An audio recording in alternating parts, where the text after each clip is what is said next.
যেহেতু জগন্নাথ দেবের প্রসাদ নিয়েছি সেই কারণে আর সাক্ষী গোপালজির প্রসাদ আমরা।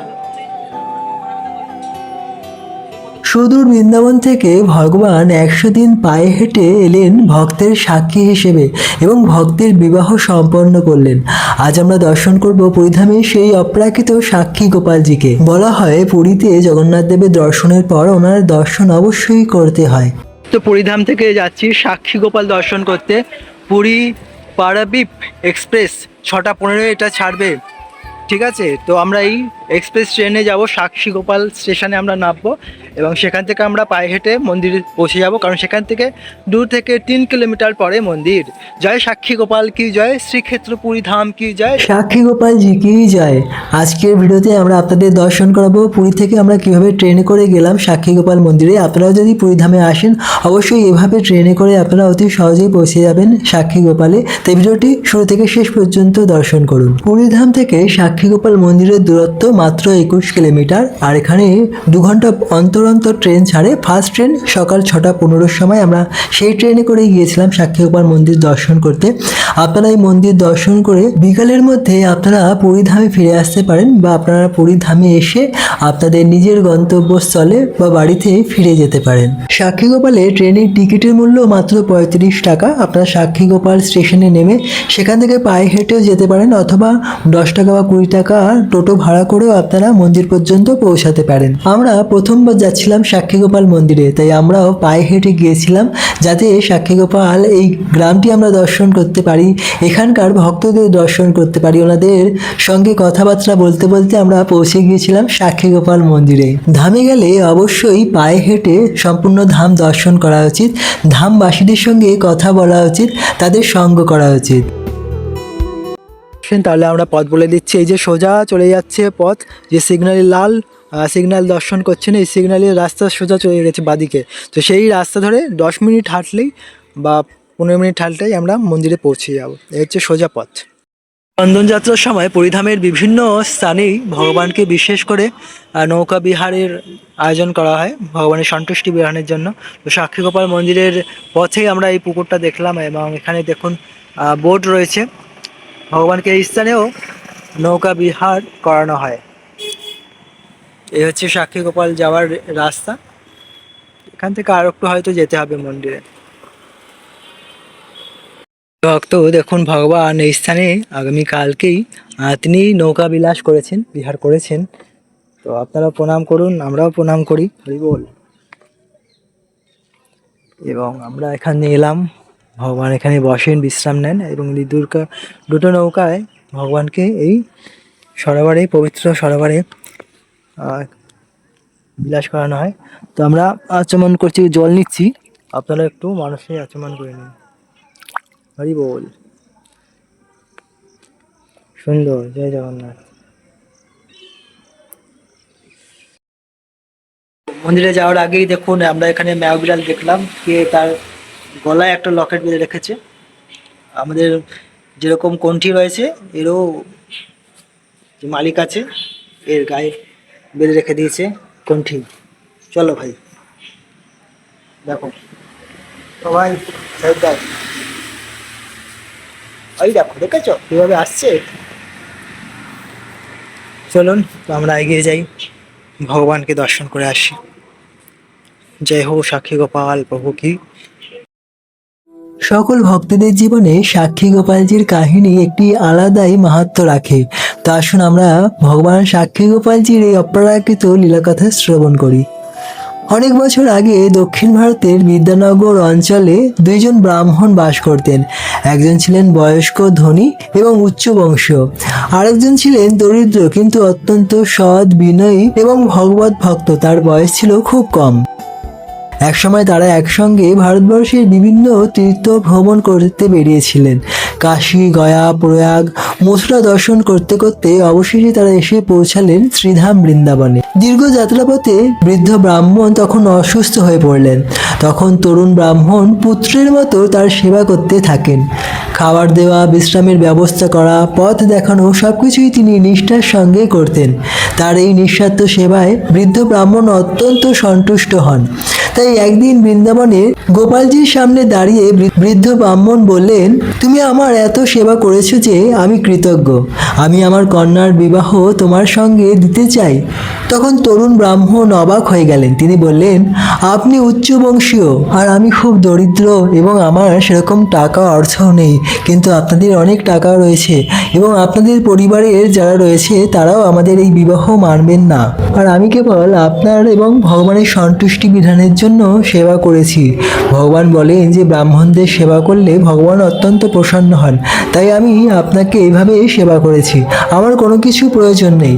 কিন্তু তবুও বয়স্ক ব্রাহ্মণ জোর করতে থাকলেন। তখন তরুণ ব্রাহ্মণ বললেন যে ঠিক আছে, তাহলে আপনি গোপালের কাছে প্রতিজ্ঞা করুন। যদি পরে আপনি কথার খেলাপ করেন তাহলে গোপাল সাক্ষী দেবে। তখন সেই ব্রাহ্মণ বলেন যে হে গোপাল, আমি প্রতিজ্ঞা করছি যে আমি বাড়ি গিয়ে আমার কন্যাকে এর সঙ্গে বিবাহ দেব। তখন সেই ছোট্ট ব্রাহ্মণ সেও বলে যে হে গোপাল, এই ব্রাহ্মণ প্রতিজ্ঞা করলেন যদি এনার প্রতিজ্ঞা তিনি রাখতে না পারেন তাহলে তোমাকে আমি নিয়ে যাব সাক্ষী দেওয়ার জন্য। তো এইভাবেই গোপালের সঙ্গে কথা বলে তারা ফিরে গেলেন নিজ নিজ গ্রামে, নিজের বাড়িতে। এভাবেই বৃদ্ধ ব্রাহ্মণ ফিরে এসে বাড়ির লোকের কাছে তার মেয়ের সঙ্গে সেই গরিব ব্রাহ্মণের বিবাহের কথা যখন জানান, তখন সেই ব্রাহ্মণের যিনি ছেলে ছিলেন তিনি অত্যন্ত রেগে যান এবং বলেন যে কি, তুমি এক দরিদ্র এক নীচ কুলের ব্রাহ্মণের সঙ্গে আমার বোনের বিবাহ ঠিক করেছো? তা কিছুতেই হতে পারে না। এবং এই ব্রাহ্মণের স্ত্রী তিনি বলেন যে দেখো, তুমি যদি সেই ছেলের সঙ্গে আমার মেয়ের বিয়ে দাও, আমি সত্যি সত্যি বলছি আমি বিষ খেয়ে মারা যাব আর সকলেই তোমাকে এক ঘরে করে দেবে। এদিকে বয়স্ক ব্রাহ্মণ বললেন দোটানা, এখন কি করেন?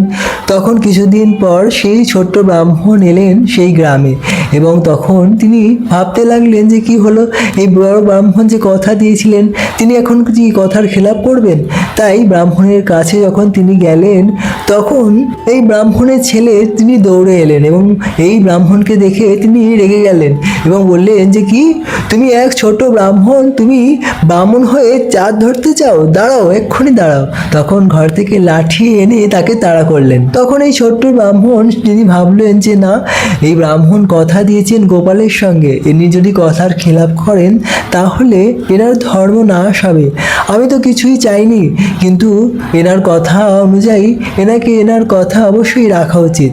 তখন ছোট্ট ব্রাহ্মণ গেলেন সেই গ্রামের মোড়লের কাছে এবং একটি সভা ডাকলেন। তখন সেই সভায় সকলে এসে উপস্থিত হলো এবং তখন বয়স্ক ব্রাহ্মণ যখন যেই বলতে যাবেন ওনার মনের কথা, তখন সেই ব্রাহ্মণের ছেলে তিনি এসে বললেন যে দেখুন, আমার বাবা খুব অসুস্থ, তাই ওনার কথাটি আমি বলছি। আমার বাবা গিয়েছিলেন বৃন্দাবন ধামে ঘুরতে, কিন্তু এই ছোট ব্রাহ্মণ তার সুযোগ নিয়েছে, কারণ আমার বাবার কাছে অনেক টাকা পয়সা ছিল এবং আমার বাবা অনেক উচ্চকুলের।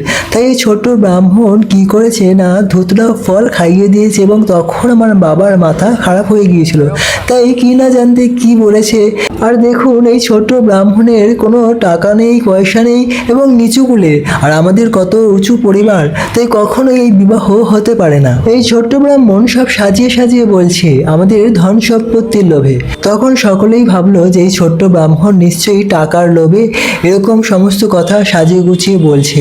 তাই গ্রামের মোড়ল তাকে জিজ্ঞাসা করলো, তোমার কি কিছু বলার আছে? তখন ছোট্ট ব্রাহ্মণ বললে যে না, আমি কখনোই এরকম কারসাজি করিনি। এই ব্রাহ্মণ আমাদের কথা দিয়েছিল যে তার মেয়ের সঙ্গে আমার বিবাহ দেবে, তো এখন তিনি তার কথা থেকে দূরে সরে যাচ্ছেন। কিন্তু আমি যদি সেই গোপালকে এখানে ডাকি, তার কাছে আমরা প্রতিজ্ঞা করেছিলাম, সে যদি এসে সাক্ষী দেয় তাহলে আপনারা কি মানবেন? তখন সকলেই বলল ঠিক আছে, সেই গোপাল যদি এসে এখানে সাক্ষী দেয় তাহলে সকলেই আমরা মেনে নেব। কিন্তু তারা জানতেন যে সেই গোপাল বিগ্রহ সে কখনোই হেঁটে আসতে পারবে না আর এই বিবাহ হবে না।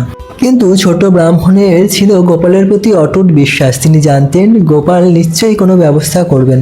তখন তিনি বৃন্দাবন গেলেন গোপালের কাছে এবং গোপালের কাছে গিয়ে বললেন যে হে গোপাল, সে ব্রাহ্মণ কথা দিয়েছিল তার মেয়ের সঙ্গে আমার বিবাহ দেবেন, কিন্তু এখন সেই ব্রাহ্মণ তার প্রতিজ্ঞা আর রাখছেন না, তাই তোমাকে আমার সঙ্গে যেতে হবে। তখন স্বয়ং গোপাল আবির্ভূত হয়ে বলেন যে দেখো, আমি সেখানে আবির্ভূত হয়ে সেই কথা সাক্ষী দেব। তখন ছোট ব্রাহ্মণ বলেন যে না, তোমাকে এভাবেই আমার সঙ্গে পায়ে হেঁটে যেতে হবে। তখন গোপাল বলেন, তুমি কি কখনো শুনেছো যে বিগ্রহ হাঁটা চলা করে, হেঁটে চলে? তখন ব্রাহ্মণ চুপ হয়ে গেলেন, কারণ তিনি জানতেন যে কখনোই বিগ্রহ হেঁটে চলতে পারেন না। তখন আবার গোপাল তিনি বললেন যে দেখো, বিগ্রহ যখন কথা বলতে পারে তখন সে চলতেও পারবে। এভাবে স্বয়ং ভগবান যেন ভক্তকে সেবা দেওয়ার জন্য উৎসুক হয়ে রয়েছেন।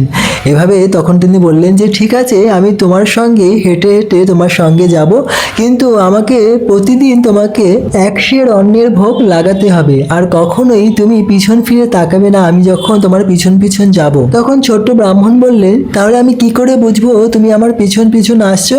তখন গোপাল বললেন যে দেখো, আমার পায়ের নূপুরের শব্দ তুমি শুনতে পাবে, আর আমি একবারই ভোগ গ্রহণ করব, তখনই কেবল তুমি আমাকে দেখতে পারবে। তো এইভাবেই ভক্তের জন্য প্রায় 100 দিন পায়ে হেঁটে তিনি বিদ্যানগর এসে পৌঁছালেন ব্রাহ্মণের সঙ্গে, এবং তখন সকলে গ্রামবাসীকে ডাকা হলো, এবং সেই সভায় স্বয়ং গোপাল সকলের সামনে সাক্ষী দিলেন এবং সকল গ্রামবাসীদের বললেন যে তুমি এই ব্রাহ্মণের সঙ্গে ওই ব্রাহ্মণের কন্যার বিবাহ দাও।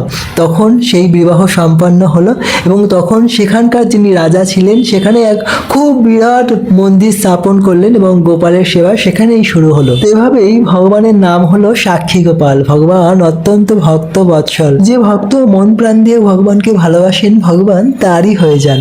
তো পরবর্তী সময় প্রতাপ রুদ্রের পিতা রাজা পুরুষোত্তম দেব তিনি গিয়েছিলেন বিদ্যানগরে, এবং গোপালকে দর্শন করে ওনার মনে সাধ জাগে, যদি গোপাল তুমি ইচ্ছা করো তাহলে তুমি আমার রাজ্যে এসে থাকতে পারো। তখন গোপাল রাজাকে রাত্রে স্বপ্ন দিলেন যে হ্যাঁ, আমি তোমার সঙ্গে যেতে চাই।